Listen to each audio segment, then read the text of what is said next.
Order, Senator Olson. Thank you, Mr. President.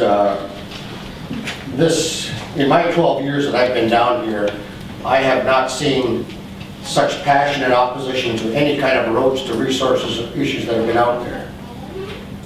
We've seen by the delegation that's here sitting in the Ziegler Gallery this morning that have come down, and there's unanimous agreement across the North Slope that this road to resources is going to severely interfere and inhibit the subsistence lifestyle.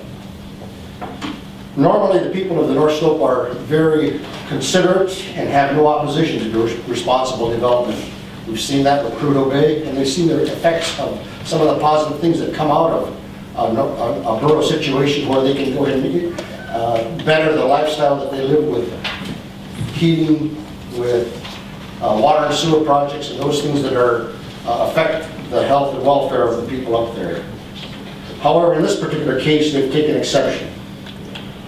We've seen that over the last several years that the porcupine caribou herd no longer comes through the Atitude Pass area. We've seen that there's little fish and game enforcement for hunting along the Dalton Highway as well as the Anwar area. The concern that we have, as voiced by the senator from Anchorage this morning in the Senate Finance Committee, is as this road is being proposed and the state is starting to spend millions and millions, to this point tens of millions of dollars, to go and just look at what's going on. The state is going to be so entrenched that as we look at years where we're starting to deficit spending, as was pointed out by the legislative finance, David Teal, then in 2015 we will be under deficit spending. Because of that, Mr. President, I am very concerned that we are going down a one-way road that we can't come back.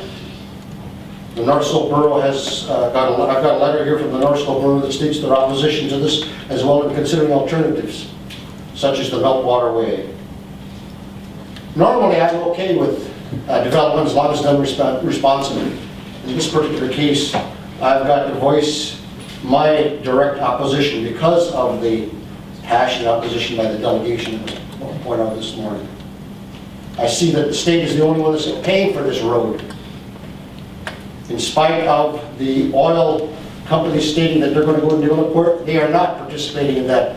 Much different than the Donald Creek and the mining that's going on in the south. This morning, the Department of Transportation personnel that was testifying in front of the Finance Committee stated that the Donald Creek situation is being paid for by the mining interests themselves.